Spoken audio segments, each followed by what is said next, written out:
राज्यातील कुटुंबे सुखी होण्यासाठी महायुती सरकारने अनेक योजना आणल्या, निर्णय घेतले.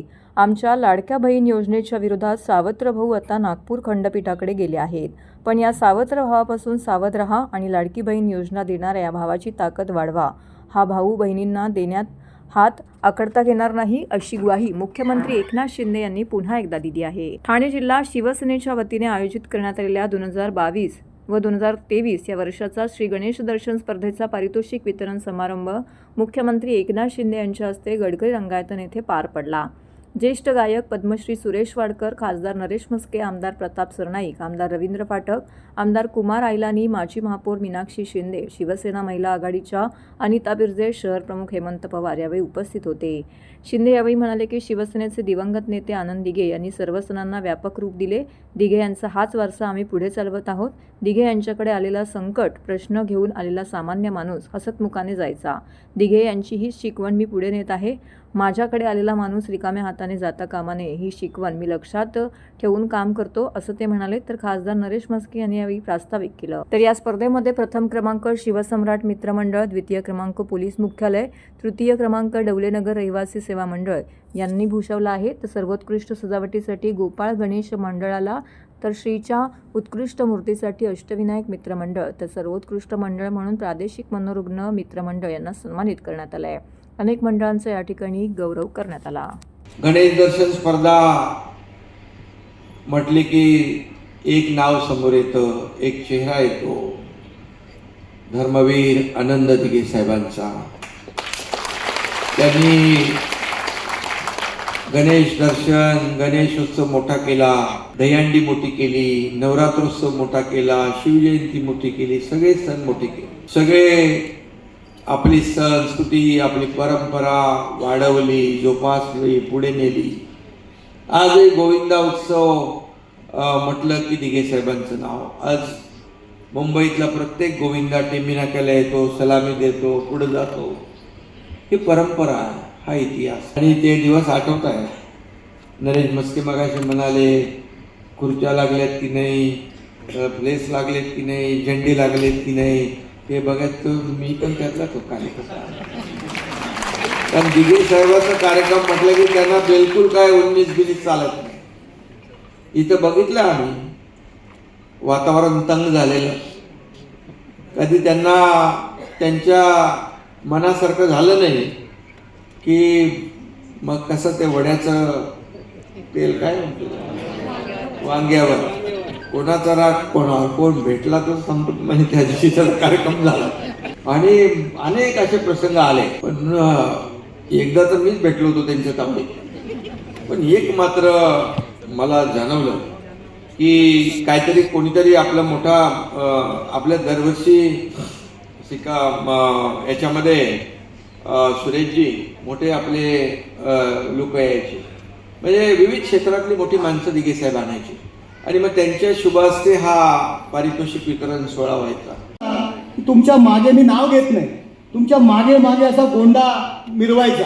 अगदी आम्ही चहा पाण्याला बसलो होतो, फक्त तोंडात एखादा घाट साहेबांच्या भराचा बाकी असायचा, तेव्हा आम्ही सगळेजण हसायचो आणि म्हणायचो किती बेडगी माणूस आहे, किती नाटकी माणूस आहे. कारण साहेबांबद्दल कधीच त्याच्या मनात प्रेम नव्हतं. पण साहेबांनी जेव्हा भूमिका घेतली तेव्हा त्याला वाटू लागला आता मीच नेता ठाण्याचा. त्याची खंत होती की मला ठाण्याचा नेता व्हायचंय. आणि त्याला वाटलं आता मला सपाट जमीन मिळाली, सुपीक जमीन मिळाली, आता मी या ठाण्याचा नेता होईल. त्याला वाटलं सगळे लोक माझ्यासोबत येतील. पण मागे वळून बघितलं त्याच्यासोबत कोणच नव्हतं. अहो त्याच्या राहतो त्या ठिकाणी पण कोणच नव्हतं. आणि त्यानंतर साहेब त्यांनी तुमच्या विरुद्ध बोलायला जेव्हा सुरुवात केली ना, त्याच वेळी ठरवलं अभि इसको गिराने का, इसकी त्याची पूर्ती वाजून टाकायची. आणि त्या दिवशी ठरवलं की उभा राहील तर ह्या माणसाच्याच पुढे उभे राहील आणि शिंदे साहेबांच्या पाठिंब्याने याची पूर्ती ओढून टाकेल, याची 2 स्टंपवरची क्लीन बोर्ड याला करून टाकेल. केवळ ह्या उर्मीपोटी की तो तुमच्या विरुद्ध जे काही बोलायचा, तुमच्यामुळे 2 वेळा खासदार झाला, तुमच्यामुळे जो काही निधी आणखी बऱ्याच गोष्टी आहेत माईकवर सांगण्यासारख्या नाही आहे. साहेबांनी त्याच्यासाठी एवढं केलं, पण तो माणूस आपल्या माणसाच्या पाठीमागे खंबीरपणे उभं न राहता तो त्यांच्या विरोधात कट कारस्थान रचत होता आणि म्हणून त्याला आडवा करायचा आणि तुम्ही सगळ्यांनी साथ दिली म्हणून तो आडवा झाला. एवढंच बोलतो आणि मग 2 शब्द संपवतो. जय हिंद जय महाराष्ट्र. महाराष्ट्रातील भगिनींना आधार देणारी राज्य शासनाची मुख्यमंत्री माझी लाडकी बहीण योजना. या योजनेअंतर्गत अल्प उत्पन्न गटातील 21 ते 65 वयोगटाच्या भगिनींना मिळणार दरमहा 1500 रुपयाची मदत. अर्ज करण्यासाठी 31 ऑगस्ट 2024 पर्यंत मुदतवाढ. कुटुंबाचं वार्षिक उत्पन्न 2.5 लाख रुपयांपेक्षा कमी असलेल्या महिला पात्र.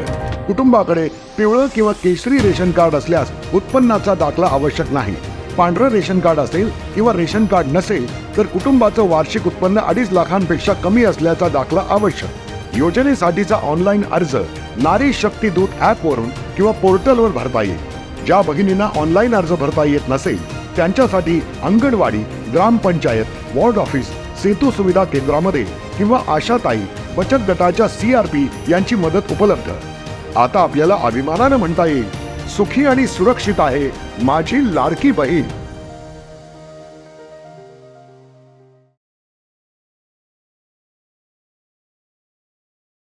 सरकारच्या विविध शासकीय योजनांमधून महिलांच्या सक्षमीकरणाचं कार्य होत असताना ठाणे शहराचे आमदार संजय केळकर यांच्या पुढाकाराने महिला विकास परिवार या सामाजिक संस्थेच्या वतीने महिलांना जनकल्याण स्मार्ट कार्डचं वाटप आमदार संजय केळकर यांच्या हस्ते भगवती शाळेच्या मैदानामध्ये वाटप करण्यात आले.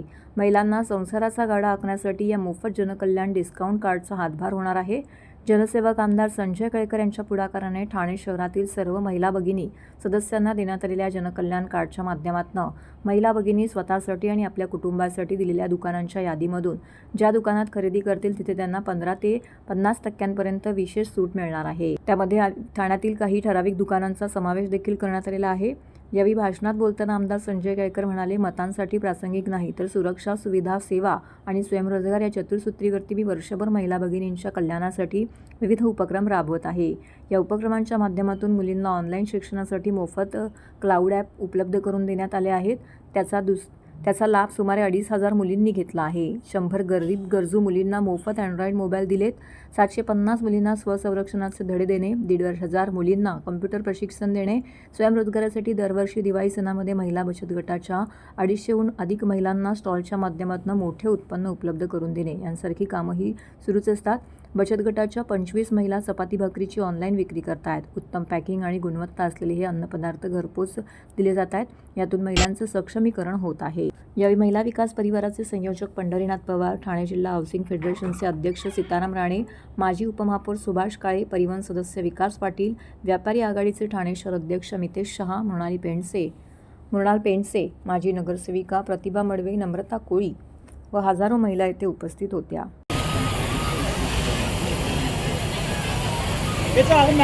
एक मिनिट साहेब आगे बोलो.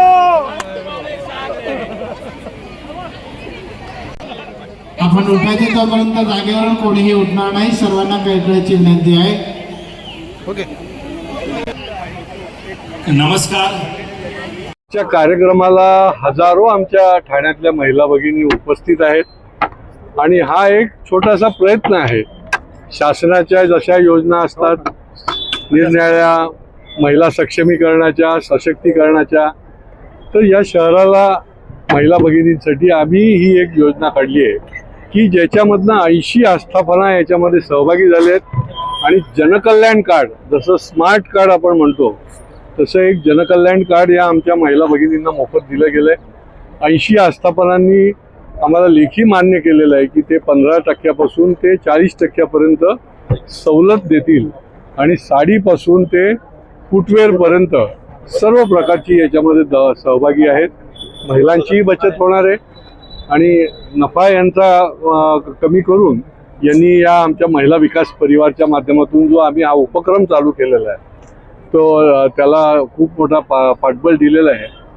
मला वाटतं जवळजवळ 4,000 महिला या आज तर जवळजवळ 1,001 महिलांना हे कार्ड दिलं जाणार आहे आणि पुढच्या या 15 सप्टेंबरपर्यंत याचं महिला विकास फॉर्म भरले जाणार आहेत आणि त्यांना देखील याच्यामध्ये जनकल्याण कार्ड देऊन सहभागी केलं जाईल.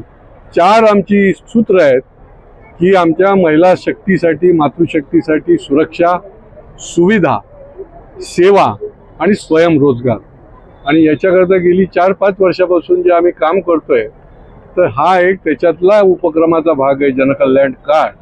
आणि हे मातृशक्तीच्या साठी आम्ही हे या ठिकाणी निर्माण केलं. वाऱ्याने उडून जाण्याच्या भीतीने पर्यटकांची कोकणाकडे पाठ. जितेंद्र आव्हाड यांची मुख्यमंत्र्यांवरती खोचक टीका. वाऱ्याच्या वेगाने जर पुतळा पडू शकतो तर आपणही वाहून जाऊ शकतो किंवा उडू किंवा पडू शकतो, या भीतीने पर्यटकांची कोकणाकडे पाठ, अशी खोचक टीका राष्ट्रवादी शरदचंद्र पवार पक्षाचे नेते जितेंद्र आव्हाड यांनी मुख्यमंत्र्यांवरती अप्रत्यक्षपणे केली आहे. अवघ्या 45 किलोमीटर ताशी वाऱ्याच्या वेगाने जर पुतळा पडू शकतो तर आपणही वाहून जाऊ शकतो, उडून जाऊ शकतो, या भीतीने पर्यटकांची कोकणाकडे पाठ, अशी खोचक टीका मुख्यमंत्री शरदचंद्र पवार पक्षाचे नेते जितेंद्र आव्हाड यांनी मुख्यमंत्र्यांवरती अप्रत्यक्षपणे केली आहे. छत्रपती शिवाजी महाराज यांचा सिंधुदुर्गातील राजकोट किल्ल्यावर असलेला पुतळा कोसळला.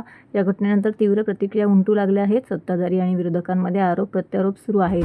या घटनेबाबत मुख्यमंत्री एकनाथ शिंदे यांनी स्पष्टीकरण देताना हा पुतळा नौदलाने उभारलेला होता असं म्हटलं. तसेच 45 किलोमीटर प्रति तशी एवढ्या जोरात वारा वाहत असल्याने त्यात तो पडला आणि त्यानेच हे नुकसान झालं असंही त्यांनी म्हटलं आहे.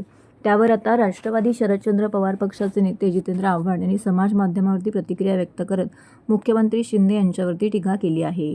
ठीक आहे, महाराजांचा जेवढा अपमान करता येईल तेवढा झाला महाराष्ट्रात मागच्या 10 वर्षात, पण हे तर अतिच झालं. या महाराजांच्या शौर्यावरतीच तुम्ही प्रश्नचिन्ह निर्माण करता की एक छावणी लुटली. अरे ईस्ट इंडिया कंपनी शरण गेली त्यांना. ज्या ईस्ट इंडिया कंपनी भारत ताब्यात घेतला ती कंपनी 1600 साली भारतात आली. ईस्ट इंडिया कंपनीची भारतातली स्थापना ही इसवी सन 1600 आहे. ती कंपनी शरण आली, डच शरण आले, पोर्चुगीज शरण. एवढं सगळं झाल्यानंतर तुम्ही म्हणता छावणी लुटली. काही इतिहासकार संशोधक कमी पडलेले नाहीत. हे आत्ताचे नेते मुद्दामून इतिहासाचं विकृतीकरण करून समाजामध्ये संभ्रम कसा निर्माण होईल यासाठी प्रयत्न करतात. इतिहासाशी खेळू नका, बाकी कशाशी खेळा. इतिहासाशी खेळू नका. आमच्यासारखे ते सहन करणार नाही. मी कधीही जास्त बोलत नाही, पण इतिहासाच्या बाबतीत जर विकृतीकरण कराल, शिवाजी महाराजांविषयी जर चुकीचा इतिहास सांगाल, जो पुरंदरेंनी सांगितला, जो जेम्स लेननी सांगितला आणि काय जे देवेंद्र फडणवीस यांनी सांगितलं ते चुकीचं आहे. त्याच्या विरोधात आम्ही वैचारिक लढा लढू. बदलण्याचं नाही, इतिहासाचं विकृतीकरण करण्याचा. सुरत लुटले, हो सुरत लुटले. जंजिराच्या लढाईमध्ये सुरतेतून शास्त्रसाठा आणि बोटी आल्या, ही माहिती महाराजांना मिळाली. त्यामुळे महाराजांना सुरतेच्या मुघलांवरती प्रचंड राग होता. त्यात बहिर्जी नाईक यांना सुरतेत पाठवलं त्यांनी.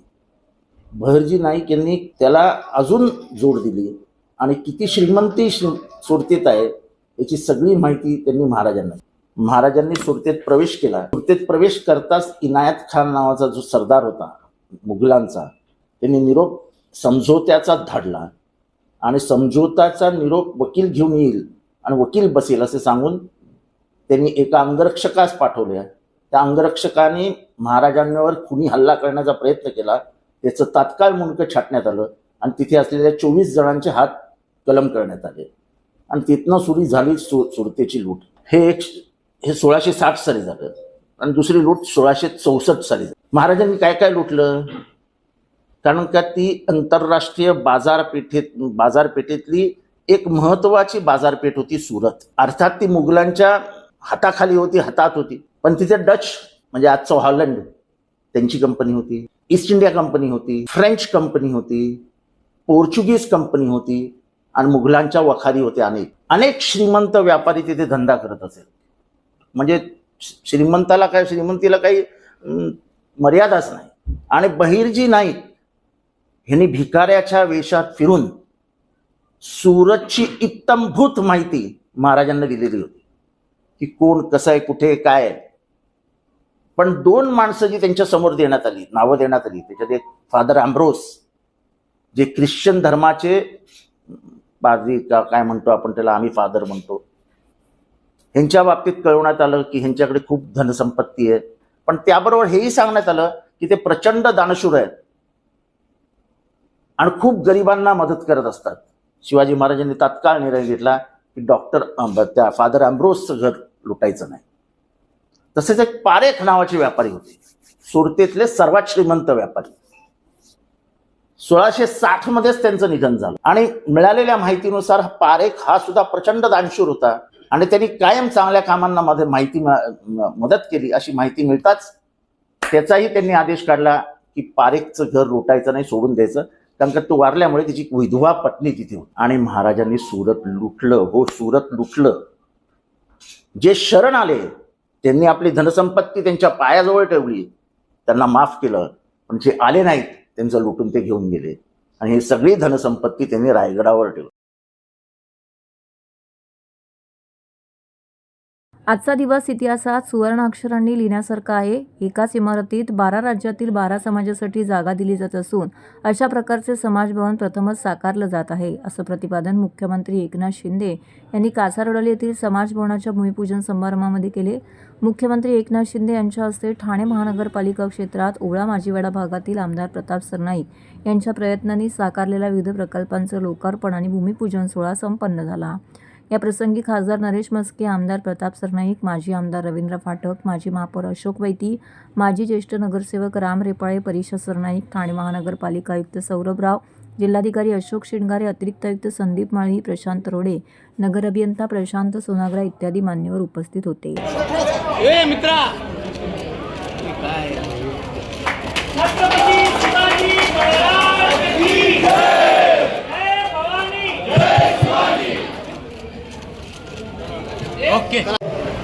सगळे मिळून त्या आपल्या हॉलचा उपयोग करणार आहोत.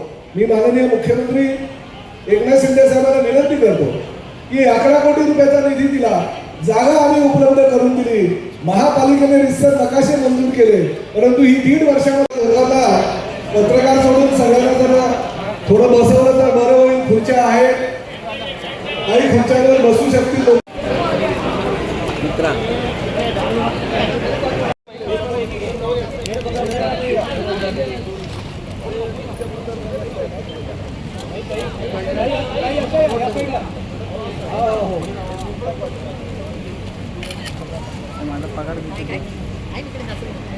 संपूर्ण महाराष्ट्रभर विविध कार्यक्रमांच्या निमित्तानं सातत्यानं पायाला अक्षरशः भिंगरी लावल्यासारखं भ्रमण करत कामांचा पाठपुरावा करणारे मुख्यमंत्री महाराष्ट्राला लाभले आणि त्या धडाक्याने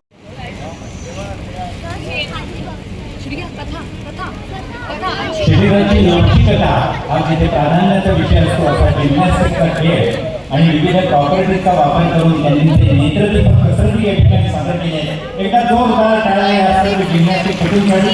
आणि या ठिकाणी गणपतीचा प्रसाद सर्वांना मुख्यमंत्र्यांच्या हस्ते दिला जातोय.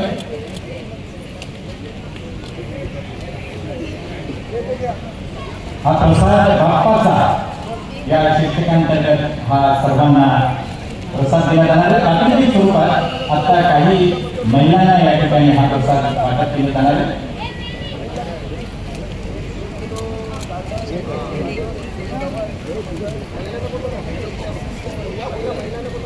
इथं माणसं मागे ना, पण आज आपण पाहतोय म्हणजे पूर्वीची परिस्थिती आणि आताची याच्यामध्ये खूप मोठ्या प्रमाणावर बदल झालाय. आणि ही जी काही चौपाटी झालेली आहे, दुसरा टप्पा, मला वाटतं पहिला एक टप्पा आपण केलाय, हा दुसरा टप्पा जवळपास 16 एकर आहे, 800 मीटरचा स्ट्रेच आहे. स्मार्ट सिटी अंतर्गत मध्ये हा एक वॉटरफ्रंट डेव्हलपमेंट हा प्रोजेक्ट या ठिकाणी साकारला आहे.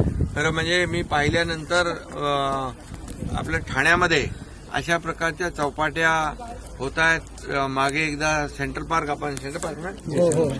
आपण त्याचा कोलशेतला लोकार्पित केला. आज हजारो लाखो लोक त्याचा फायदा घेत आहेत. आज इथं पण बघितल्यानंतर पूर्वी इथं काही नव्हतं. आमदार प्रताप सरनाईक यांनी याचा पाठपुरावा सातत्याने केला आणि आपण पाहिलं की एक पहिला टप्पा झालाय, हा दुसरा टप्पा होतोय, आता तिसरा टप्पाही आणखी होणार आहे. म्हणजे इथल्या सर्व या घोडबंदर परिसरातल्या लोकांना, इकडच्या मीरा रोडच्या लोकांना आणि इकडे संपूर्ण ठाणेकरांना ही एक चौपाटी मोठं एक विरंगुळ्याचं स्थान होणार आहे. खरं म्हणजे शहराचा विकास करत असताना फक्त रस्ते, उंच इमारती, फ्लायओव्हर इतका पुरता मर्यादित राहता कामा नये. शेवटी या धकाधकीच्या आयुष्यामध्ये माणसाला थोडा काळ होईना एक विरंगुळा आवश्यक आहे. आणि आपण पाहतोय की मियावाकीचं जंगल लावलं आहे, अर्बन फॉरेस्ट केलं आहे, बांबूची लागवड केलेली आहे, सर्व प्रकारची झाडं इथं आहेत आणि सर्व प्रकारची झाडं असल्यामुळे इथं विविध जातीचे पक्षी येतील आणि एक वेगळं एक आनंद. आता समोर इकडे डोंगर आहे, इकडे हिरवळ आहे, इकडे चौपाटी आहे आणि इकडे समुद्र आहे आणि समुद्राच्या पलीकडे पण डोंगर आहे. म्हणजे अशा प्रकारचं एक लोकेशन इथे जे मिळालेलं आहे.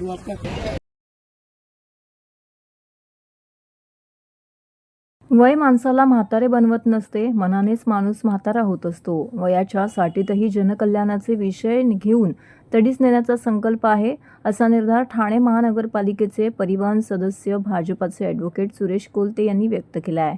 आपला 60वा वाढदिवस 31 ऑगस्ट रोजी जनसामान्यांच्या उपस्थितीत त्यांनी साजरा केला. यावेळी माध्यमांशी ॲडव्होकेट कोलते यांनी संवाद साधला. राजकारण कमी पण 100% समाजकारण करणारे ॲडव्होकेट सुरेश कोलते यांच्या वाढदिवशी त्यांनी शुभेच्छा देण्यासाठी सर्वसामान्य नागरिकांची रीघ लागली होती. यावेळी बोलताना ॲडव्होकेट कोलते म्हणाले की आज 60वा वाढदिवस साजरा करत असताना हाच संकल्प केलाय, तो म्हणजे पेशाने वकील असल्याने जनकल्याणाचे विषय घेऊन ते तडीस नेण्याचा प्रयत्न करणार आहे. वयाच्या 60नंतर अनेक जण निवृत्ती स्वीकारतात, पण लिटिल मास्टर सुनील गावस्कर, महानेता अमिताभ बच्चन हे तर 60नंतर देखील कार्यरत असताना दिसतात. खरं म्हणजे वय माणसाला म्हातारे बनवत नसते, तर मनानेच माणूस म्हातारा होत असतो. राजकारणात सत्तेत आल्याशिवाय परिवर्तन होऊ शकत नाही, हे सत्य आहे. भारतीय जनता पक्षाने ठाणे महानगरपालिका परिवहन विभागाची धुरा सोपवल्यानंतर TMTचे अतिक्रमित भूखंड असो वा कामगारांचे विविध समस्या असो असे अनेक प्रश्न मार्गी लावले आहेत. तेव्हा भविष्यामध्ये महानगरपालिकेवर निवडून येण्याची संधी मिळाली तर अनेक गोष्टी करायची इच्छा मनाशी बाळगली आहे.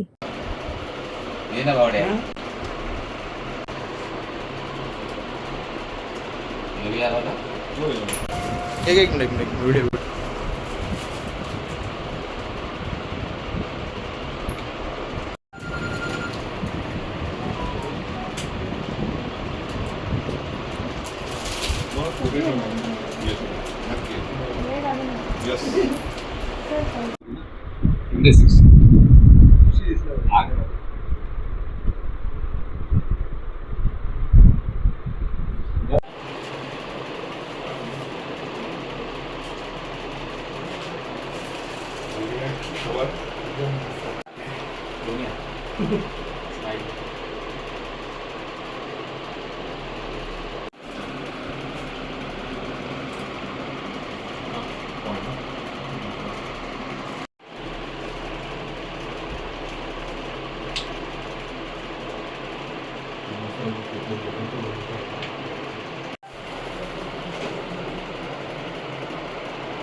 वाढदिवस आता 60वा वाढदिवस, त्यामुळे खूप लोक प्रेमाने येतात, भेटतात. संकल्प म्हणजे काय, बाबा जनकल्याणाचे कुठले विषय हाती घेऊन त्याच्यावर काय थोडंफार लढा देऊ शकत असेल तर ते प्रयत्न आहेत.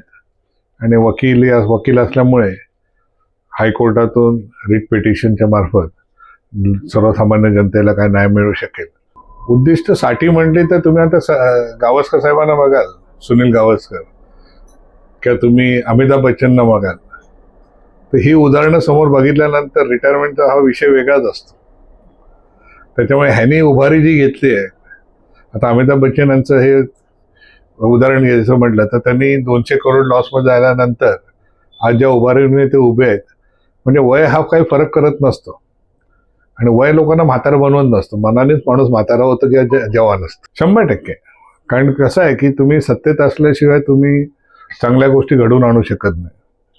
भारतीय जनता पार्टीने मला परिवहनवर दिलं होतं. त्या परिवहनमध्ये खूपसे माझ्याने जेवढे बदल करता आले की आज सर्वसामान्य कामगारांसाठी जो लढा द्यायचा होता तो दिला आणि त्याची बेनिफिट पण दिली. कारण त्यांचे आउटस्टँडिंग पेंडिंग होते, ग्रॅज्युएटी आणि ह्या सगळ्या गोष्टी, त्या पण त्यात द्यायला लावल्या. त्याच्यानंतर काही भूखंडावर अतिक्रमण झालं होतं, ते भूखंड खाली करून घेतले. अशा वेगवेगळ्या प्रकारच्या काही गोष्टी आम्ही राबवल्या तिथे. त्यामुळे जिथपर्यंत तुम्ही स्वतः, तसंच जर परिवहन नगरपालिकेत आलो तर नगरपालिकेत खूप बदल करण्यासारख्या गोष्टी आहेत, त्या करू शकतो आपण.